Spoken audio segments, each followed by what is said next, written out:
మంత్రి ఉత్తమ్ కుమార్ రెడ్డి గారు రేవంత్ రెడ్డి గారి పక్కన కూర్చోబెట్టుకొని కృష్ణా గోదావరి నీటి జలాలపైన డీటెయిల్డ్ ప్రజెంటేషన్ ఇచ్చిండ్రు. పాలిటిక్స్లలో అందరూ ఉరుతారు, నీళ్ళ మీద పంచాయతీలు అవుతాయి, కాకపోతే ఫైళ్ళు డేటా కోర్ట్ ఆర్డర్లు డేటానే మాట్లాడతాయి. కాంగ్రెస్ ఏదైతే ఉరుతున్నది చూడు, నేను ఒకటే క్వశ్చన్ అడుగుతున్నా, కాకా where is the data Congress కాకా అని చెప్పి నేను అడుగుతున్నా. This is not Congress versus BRS, this is Telangana versus false narratives. అంటే కాంగ్రెస్ వేషంలో ఇవాళ ఆంధ్ర దేశమే ఉన్నదా తెలంగాణలో అన్నది ఒక పెద్ద క్వశ్చన్ అయిపోయింది. కాంగ్రెస్ ఒక సెలెక్టివ్ అవుట్రేజ్ నడుపుతుంది ఫ్రెండ్స్. ప్రాజెక్ట్ అనేది కంప్లీట్గా అప్రూవల్స్తో మూవ్ అయింది, ఎన్విరాన్మెంటల్ ప్రాసెస్ క్లియరెన్స్కి పెట్టింది, సెంట్రల్ వాటర్ కమిషన్ సబ్మిషన్ చేసింది. సో ఇవాళ వెనకటి ప్రభుత్వాలు ఏమి చేయలేదు అనే వాదన అబ్సల్యూట్గా సగం నిజం. తెలంగాణకు నీళ్లు ప్రజెంటేషన్లు ఇస్తే రావు, పాయింట్ ఉండాలా, పవర్లా పాయింట్ ఉండాలా. కోర్టులను ట్రిబ్యునల్లను మెప్పించే చట్టాలు ఆ ఆర్గ్యుమెంట్స్ మీ దగ్గర ఉండాలి. ఇది తరతరాలుగా కాంగ్రెస్ ఇగ్నోర్ చేసుకుంటూ వస్తున్న కాంగ్రెస్ ఈయన చరిత్ర.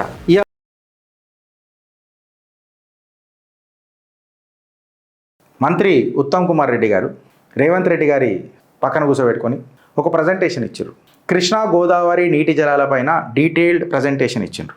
డీటెయిల్డ్ ప్రజెంటేషన్ ఇచ్చినప్పుడు ఏమైంది తెలుసా, ఉత్తమ్ కుమార్ రెడ్డి గారు లైవ్ స్ట్రీమింగ్ చేసిరట, ఆ లింక్ పెట్టిరట, ఆ లింక్ పెట్టి అందరికి పెట్టిరట. ఉత్తమ్ కుమార్ రెడ్డి అన్న మాట్లాడేదాకా అసలు లైవ్ స్ట్రీమింగ్ ఎవరు కాలేదట. ట్విట్టర్లో ఒకళ్ళు పెట్టిర్రు, నేను అది చూసిన. మళ్ళీ అది నిజమా అబద్ధమా కాంగ్రెస్ వాళ్ళు చెప్పాలి నాకు. మళ్ళీ రేవంత్ అన్న ఇట్లా మైక్ తీసుకొని ఇట్లా గుంజి నేను అడుగుతున్నా నేను టక్కర వచ్చేసిందట లింక్. అది ఉత్తమ్ కుమార్ రెడ్డి అన్న కూడా కోపం వచ్చేసిందట, అట్లెట్లా రేవంత్ భాయ్ అని చెప్పి మాట్లాడిరట. అయితే ఇప్పుడు కంప్లీట్గా ప్రజెంటేషన్ కాడికి వస్తే పాలిటిక్స్లలో అందరూ ఉరుతారు, నీళ్ళ మీద పంచాయతీలు అవుతాయి, కాకపోతే ఫైళ్ళు డేటా కోర్ట్ ఆర్డర్లు డేటానే మాట్లాడతాయి. కాంగ్రెస్ ఏదైతే ఉరుతున్నది చూడు, నేను ఒకటే క్వశ్చన్ అడుగుతున్నా, కాకా where is the data Congress కాకా అని చెప్పి నేను అడుగుతున్నా. ఇవాళ ఒక సామాన్య మానవుడు లెక్క నేను మాట్లాడితే కాంగ్రెస్ మాట్లాడుతుంది ఏంటంటే ఎక్కడి ప్రభుత్వాలు ఏం చేయలే, అప్రూవల్స్ ఏం తీసుకోలే, కేవలం డ్రింకింగ్ వాటర్ దగ్గరనే మాట్లాడినా మిగతా పంచాయతీలు ఏమైనాయి అని చెప్పి ఇవన్నీ మాట్లాడుతున్నప్పుడు కాంగ్రెస్ మాట్లాడుతున్న మాటలకు డేటా ఏది అని చెప్పి నేను మాట్లాడుతున్నా. ఫ్రెండ్స్, ఇప్పుడు ఈ పంచాయతీ ఏదైతే ఉంది చూడు, ఇది కాంగ్రెస్ వర్సెస్ బీఆర్ఎస్ కాదు, ఇది Telangana versus false narratives. Political party కాదు ఇది, నీళ్లుని జీవనాడి. This is not Congress versus BRS, this is Telangana versus false narratives. Andhra Pradesh గ్రావిటీతో నీళ్లు తీసుకోబోతున్నప్పుడు కాంగ్రెస్ ఆనాడు కూడా సైలెంట్ ఉండే, ఈనాడు కూడా ఫ్యాబ్రికేటెడ్ డేటా ప్రజెంట్ చేసి నేను మోసం చేస్తుంది. ట్రిబ్యునల్స్లలో పెండింగ్ ఉన్నా కాంగ్రెస్ పండుకొని ఉండే. ఇలా కోర్టులు రిస్ట్రిక్షన్లు పెడితే కాంగ్రెస్ షాక్ అయ్యి అడ్డమైన ప్రజెంటేషన్లు ఇస్తుంది. నేనేమంటా అంటే, నువ్వు ఆని మీద ఈయన మీద బ్లేమ్ చేసే కంటే నువ్వేం చేసినావు, నీ డేటా ఏం మాట్లాడుతుంది, నీ ఫైల్స్ ఏంది, నీ ఫ్యాక్ట్స్ ఏంది. Let's debate, let us debate. ఎమోషన్స్తో కాదు friends, data by data, date by date, fact by fact, law by law. ప్రజెంటేషన్లు ఉన్న చిట్టాలు ఇప్పుడు ఇప్పుదాం. పోదామా? కుర్సియా యాత్రియా అప్నే కుర్సీకి పేటి కస్కే. Cabin crew, we are going for a takeoff and please buckle your seats and have your seats. We are just waiting for the ATC to give the clearance and the ATC has given the clearance. నేను 8 అంశాలుగా మళ్ళీ divide చేసిన. తెలంగాణ కాంగ్రెస్ ఏమో వస్తే అష్టైశ్వర్యాలతో బాగుపడుతుందేమో అని అనుకున్నా, కానీ వీళ్ళు సుట్టేస్తున్నారు దరిద్రాన్ని మొత్తం మన చుట్టూ. నేను దీన్ని 8 పాయింట్లలో 3 పారామీటర్లలో డిజైన్ చేసినాం ఫ్రెండ్స్. ఒకటి, అసలు ఏం మాట్లాడినరు, ఏ డేట్లలో జరిగినాయి, కాంగ్రెస్ ఏం మాట్లాడుతున్నది, మళ్ళీ దానికి రెబ్యూటల్ ఏమున్నది, లీగల్గా ఏమున్నది అని చెప్పి మాట్లాడదాం. 1976 Krishna water dispute tribunal award తీసుకొని మనం మాట్లాడితే కాంగ్రెస్ ఏమని మాట్లాడుతుంది అని అంటే, మొత్తం తెలంగాణ షేర్ అనేది ఫిక్స్ అయిపోయింది. అసలు ఇప్పుడు ఏమున్నదని బంకచక్క మాసపత్రి మేము మాట్లాడడానికి వెనకటి ప్రభుత్వం మొత్తం సంకనాకింది అని అంటారు. నాకు నెత్తి విక్కుంటున్నా నేను నిన్నటి నుంచి, నాకు అర్థమైతలేదు. అందుకే ఒక రోజు బ్రేక్ తీసుకున్నా, సండే రోజు. ఎందుకు చెప్పాలన్నా, అలొకేషన్ అనేది ఆనాటి ఉమ్మడి ఆంధ్రప్రదేశ్కి అయింది. తెలంగాణ డివైడ్ అయినాక జరిగిందా? జరగలేదు. రీజనల్ బేసు లేకపోతే దానికి ఒకటి ఏదైనా ఉన్నదా అంటే లేదు. తెలంగాణ ఎప్పుడైతే వచ్చిన తర్వాత fresh and equitable inter state allocation మీద చర్చ జరగాలనా వద్దా అంటే, కాంగ్రెస్ వేషంలో ఇవాళ ఆంధ్ర దేశమే ఉన్నదా తెలంగాణలో అన్నది ఒక పెద్ద క్వశ్చన్ అయిపోయింది. 2014లో తెలంగాణ వచ్చిందన్నా, నీకు తెలియదేమో, బన్యానికి తెలియకుండా కట్రాయర్ గుంజేసారు కదా మీది, అట్లా అధికారం కోల్పోయిన వాళ్ళు కదా మీరు. 2014లో తెలంగాణ వచ్చింది. ఎప్పుడైతే ఈ రాతలు ఏవైతే మీరు మాట్లాడుతున్నారు, ఈ రాతలు ఉమ్మడి ఆంధ్రప్రదేశ్ ఉన్నప్పటికీ మళ్ళీ చర్చ తెలంగాణ వచ్చినాక ఉండాలనా వద్దా? So where is the injustice? First point. 2004 to 2013 Krishna water disputes tribunal 2 proceedings ఏవైతే ఉన్నాయో అవన్నీ స్టే అయినాయి అని చెప్పి మాట్లాడతారు. ఇవన్నీ సెటిల్ అయిపోయినాయి అని అంటారు. ఎట్లా ఎప్పుడండి? ఫ్యాక్ట్ తీసుకొని చూస్తే సెకండ్ ట్రిబ్యునల్ అవార్డ్ అనేది ఫైనల్ లీగల్ ఫోర్స్ జుడిషియల్ స్టేలో ఉన్నది బ్రదర్. జుడిషియల్ స్టేలో ఉన్నప్పుడు ఇది లీగలీ అన్సెటిల్డ్ కదా వాటర్ షేరింగ్ అని అనేది. స్టే వచ్చిందనంటే ఇప్పుడు ఒక భూమి మీద కబ్జా అయితే కోర్టు స్టే ఇస్తుంది. అంటే కోర్టు స్టే ఇచ్చిందంటే కబ్జాదారు అయిపోయింది అది కాదు కదా. ఫైనల్ అవార్డు వచ్చే వరకు మనం ఆగాలి కదా. తెలంగాణ వచ్చింది, మళ్ళీ ఇలా కాంగ్రెస్ మిస్లీడ్ ఏం చేస్తుందంటే అన్రిజాల్వ్డ్ పంచాయతీని ఫైనల్ సెటిల్మెంట్ అని చెప్తున్నది. 2014లో తెలంగాణ వచ్చిన తర్వాత రివర్ బ్రాడ్ ఫ్రేమ్వర్క్ మీద ఏం మాట్లాడుతుందో చూద్దాం. కాంగ్రెస్ ఏమంటుందనంటే కాంగ్రెసే పర్ఫెక్ట్ సిస్టమ్ క్రియేట్ చేసింది, బీఆర్ఎస్ దాన్ని సంకనాకిపించింది అని చెప్తారు. మళ్ళీ ఆంధ్రప్రదేశ్ రీఆర్గనైజేషన్ యాక్ట్ క్రియేటెడ్ ఏదైతే రివర్ బోర్డులను క్రియేట్ చేస్తుందో రివర్ బోర్డులను క్రియేట్ చేస్తుంది, కానీ project wise water allocations AP Andhra Pradesh reorganisation act చెప్తుందా? చెప్పదు. ఇది ఎవరి దగ్గర ఉంటుంది అథారిటీ అంటే ట్రిబ్యునల్ దగ్గర ఉంటుంది. మళ్ళీ ట్రిబ్యునల్లో ఫైనల్ అయిందా? కాలే. ట్రిబ్యునల్తో పాటు ఇంకెవరి దగ్గర ఉంటుంది గిరీషి పవర్ అంటే సుప్రీంకోర్టు దగ్గర ఉంటుంది. మళ్ళీ ఇది సెటిల్ అయిందా అని అంటే కాలే. ఇప్పటికీ మనం లీగల్ ఫైట్ చేస్తూనే ఉన్నాం కదా, చేస్తూనే ఉన్నాం. మళ్ళా framework without allocation paper work చేయకుండా జస్టిస్ జరిగిపోయింది అని అంటే ఇలా కాంగ్రెస్ వాళ్ళు చెప్పింది కరెక్టా రాంగా ఫ్రెండ్స్? కరెక్టా రాంగా? ఇప్పుడు జరా సెకండ్ పాయింట్కి పోదాం. టెంపరీ అరేంజ్మెంట్స్ అండ్ ఫైనల్ రైట్స్కి పోదాం, ఇంకా కాస్ట్ లిఫ్ట్ ఎనర్జీ రియాలిటీస్కి పోదాం. Second and third point. June 2015లో టెంపరీ షేరింగ్ అరేంజ్మెంట్ అంటారు. అంటే కృష్ణా రివర్ బోర్డు మేనేజ్ ప్రకారము 299 టీఎంసీలు 299:5:12 అంటే 299 తెలంగాణకు 512 అనేది ఆంధ్రాకు, ఆర్ 34:66. ఇది ఫైనల్ ఫేర్. తెలంగాణ గురించి మాట్లాడు, ఉమ్మడి ఆంధ్రప్రదేశ్ గురించి మాట్లాడకు. మళ్ళీ మన కలిపే ప్రోగ్రాంలు రాయింది నాకు అర్థమవుతలేదు. రాష్ట్రాలు విడిపోయినాయండి. రాష్ట్రాలు విడిపోయినాక దీని మీద మనం మాట్లాడాలా వద్దా? ఇది ఫేర్ అని అంటే ఎట్లా? ఫైనల్ అండ్ ఫేర్ అంటే ఎట్లా? అంటే నేను ఇప్పుడు ఏం మాట్లాడుతున్నా, ఏదైతే అడాక్ టెంపరీ కమిటీ ఏదైతే 2014లో పంచాయతీ కేఆర్ఎంబీది పడ్డదో అది అడాక్ కమిటీ. ఆ అడాక్ కమిటీలో బీఆర్ఎస్ ప్రభుత్వం కూడా ఆనాడు సి మురళీధర్ గారు ఒక లేఖ రాశారు, నాకు 50-50 కావాలా. ఉమ్మడి ఆంధ్రప్రదేశ్ ఉన్నప్పుడు జరిగిన పంచాయతీ అది. ఇప్పుడు మేము కొత్తగా తెలంగాణలోకి వచ్చినాం కాబట్టి చర్చ కొత్తగా కావాలి. అది ఆబ్వియస్. నువ్వు ఒక ఇంట్లో ఉంటావు, నువ్వు వేరే ఊర్లకు నీ ఉద్యోగం పోయింది, ఆడొక ఇల్లు కొంటావు, గృహప్రవేశం చేస్తావా లేదా? మేము పాతింట్లో ఉన్నప్పుడు గృహప్రవేశం చేసినా కాబట్టి ఇంటికి చేయాలంటే నడుస్తుందా? చేయాలనా వద్దా? డిస్కషన్ చేయాలనా వద్దా? పిలవాలనా వద్దా? పెద్దల మధ్యలో పెట్టి పంచాయతీ ఫైనల్ ట్రిబ్యునల్ అడ్జుకేషన్ అనేది కావాలనా వద్దా? అడ్జుడికేషన్ ఈ temporary arrangements tribunal award supreme court దాటిపోతాయా? మళ్ళీ ఇలా కాంగ్రెస్ వాస్తవాలు మాట్లాడిందా, అవాస్తవాలు మాట్లాడిందా? ఎవడు తెలంగాణ యొక్క హక్కులను సరెండర్ చేయాలంటున్నది అనేది మీ కామెంట్ రూపంలో ఎప్పుడు ఫ్రెండ్స్ జర మీరు కామెంట్ చెప్పాలా, దయచేసి చెప్తున్నా.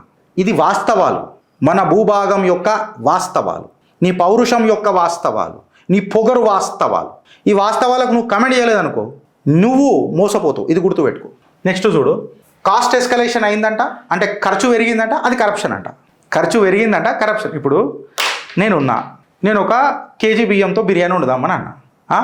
మా పూరలు వచ్చేమన్నా అన్నా మామూలు బియ్యంతో బిర్యానీ మసాలా జరా మంచిగా బాస్మతి చేద్దామని. సరే రాబోయే పెట్ట బియ్యమే కదా, ఖర్చు పెరిగిందా లేదా? మూతబరికి పోతే ఖర్చు పెరగదా అని అంటే మూతబరి అవసరమా లేదా అని అన్నది ప్రభుత్వం యొక్క జీవోలు, ఎంఓయూలు ఇవన్నీ తీసి చూస్తే తెలుస్తుంది. అయితే రీడిజైనింగ్ ప్రాజెక్ట్ అనండి, నువ్వు ప్రాజెక్ట్ని రీడిజైనింగ్ చేసినప్పుడు పంపింగ్ మోర్ స్టేషన్స్ అయితే గ్రేటర్ ఎనర్జీ కన్జంప్షన్ అవుతుంది, ఫిజికల్ లాస్, స్టేట్యూటరీ డిలేస్ జరుగుతాయి. నీ స్లోగంల కంటే ఇవి ఉంటాయి. ఇప్పుడు తెలంగాణ 70% మీద ఉన్నదన్నా, నీకు పంపులు ఎక్కువనే పెట్టాలా, గ్రావిటీకి అగెయిన్స్ట్గా నువ్వు పోవాలా. కాంగ్రెస్ స్లోగన్లు మాట్లాడుతుందన్నా, డేటా ఏమైనా చూపించిందానా? చూపెట్టలేదన్నా. ఇప్పుడు జర నెక్స్ట్కి పోదామన్నా, 4th పాయింట్కి పోదాం. వాళ్ళు ఇచ్చిన ప్రజెంటేషన్లకైనా తయారు చేసినాం ఇదంతా. మిగతా అన్ని మాట్లాడినాం కాబట్టి ఏవైతే మాట్లాడలేదో అవే తీసిన. ప్రాజెక్ట్ ప్లానింగ్ ఇంకా సోర్స్ లిఫ్ట్ ఏదైతే Palamuru Rangareddy lift irrigation scheme ఉంది కదా, దాని మీద మాట్లాడుకుంటా. వీళ్ళు ఏమంటారంటే బీఆర్ఎస్కి ప్లానే లేదు, స్ట్రక్చర్డ్ ఫేజ్ వైజ్ ప్లానింగ్ లేకుండే అని చెప్పి మాట్లాడతారు.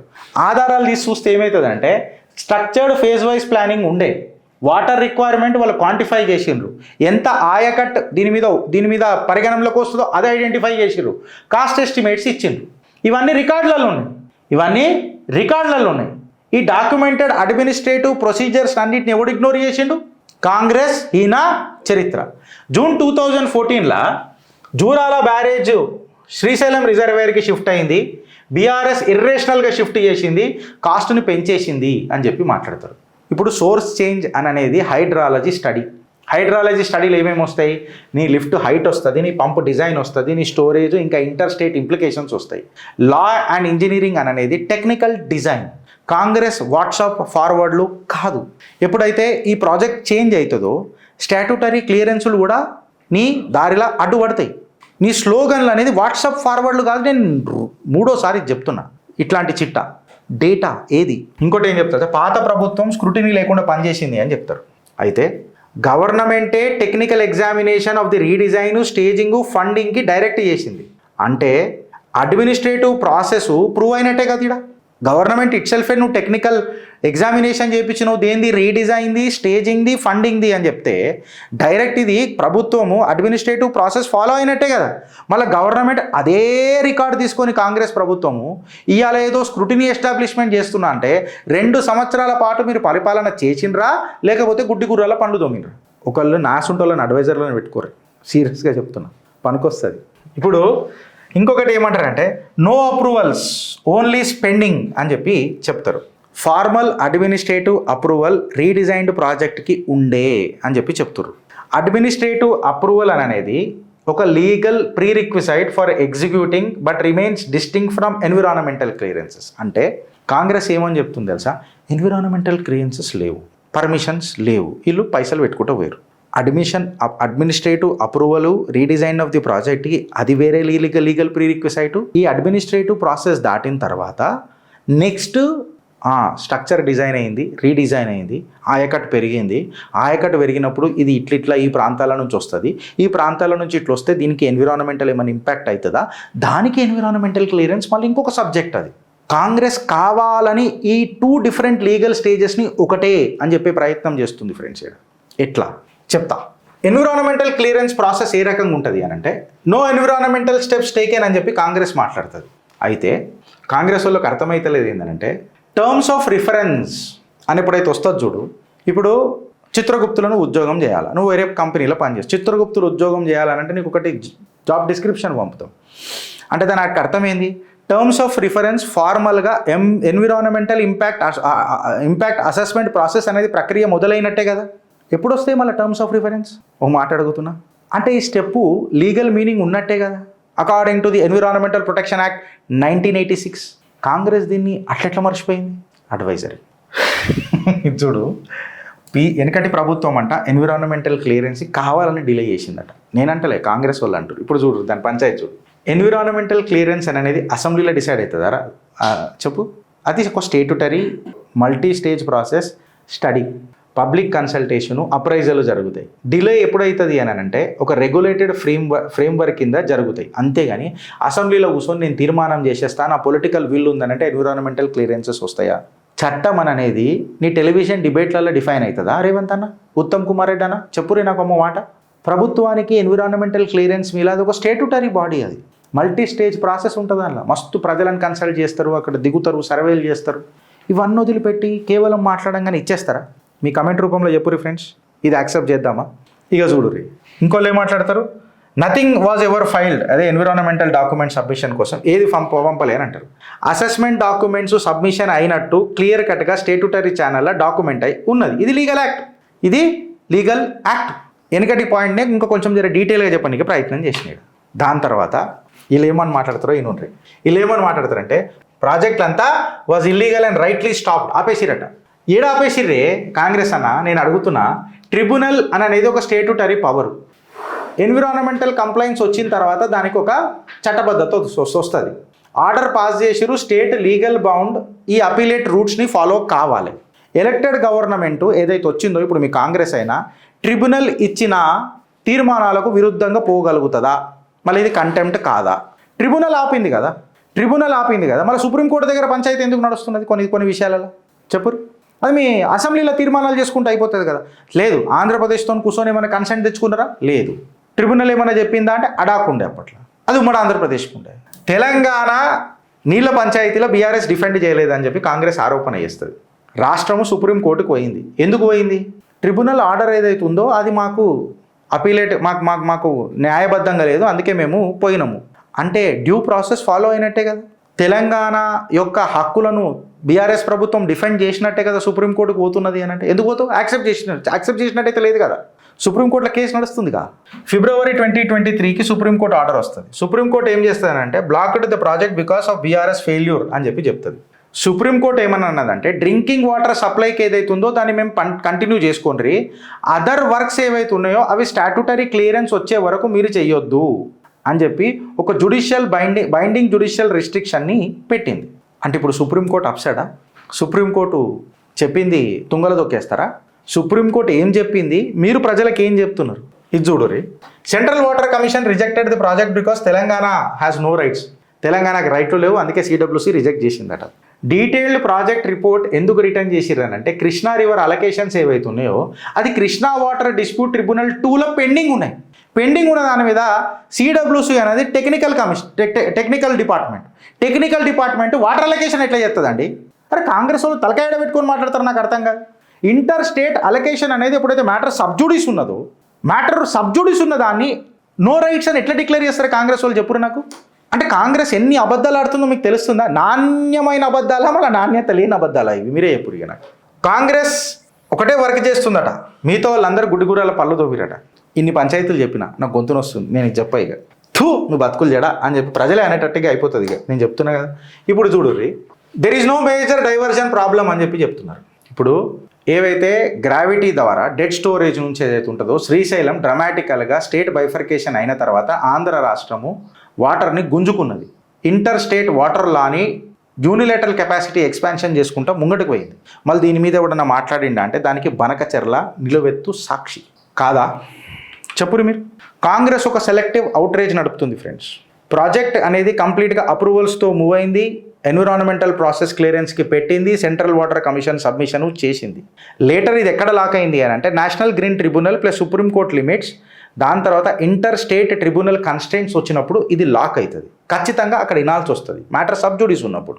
సో ఇలా వెనకటి ప్రభుత్వాలు ఏమి చేయలేదు అనే వాదన అబ్సల్యూట్గా సగం నిజం, మొత్తం నిజాలు ఇలా మీకు అర్థమవుతున్నాయి. ఇప్పుడు నేనేం అడుగుతున్నానంటే సరే నీ దగ్గర ఏదైనా ఆధారాలు ఉండి నువ్వు చెప్తున్నావు, లీగల్ గేట్ తెరుస్తున్నావు అని అంటే చెప్పు, మనమే రేషన్ పానీ తీసుకొని పోయి బీఆర్ఎస్ని మెడల్ ఉంచుదాం.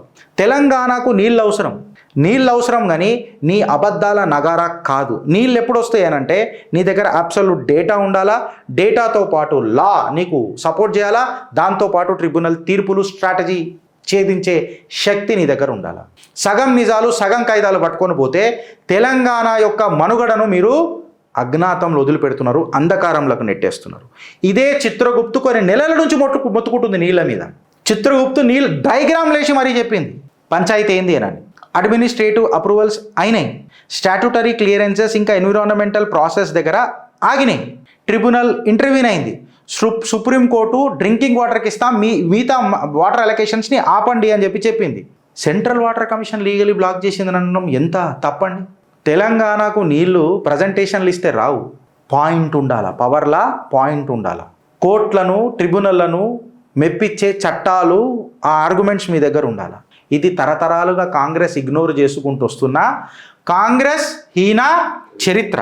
ఇలా తెలంగాణలో కాంగ్రెస్ వేషంలా ఆంధ్ర దేశమున్నదా మళ్ళా అనే ప్రశ్నకు ఏం మాట్లాడతారు? ఇక్కడ ఆంధ్రాకి ఏం సంబంధం లేకపోవచ్చు, పాపం డెలిబరేట్గా గుంజాల్సి వస్తుంది మీ వల్ల. ప్రాంతీయవాదాలు మీరు రెచ్చగొడుతున్నారు ఈసారి. I'm asking only the due process in a constitutional way, in a legal from a legal lens. చట్టబద్ధంగా అడుగుతున్నా నేను. భారత్ మాతాకి జై.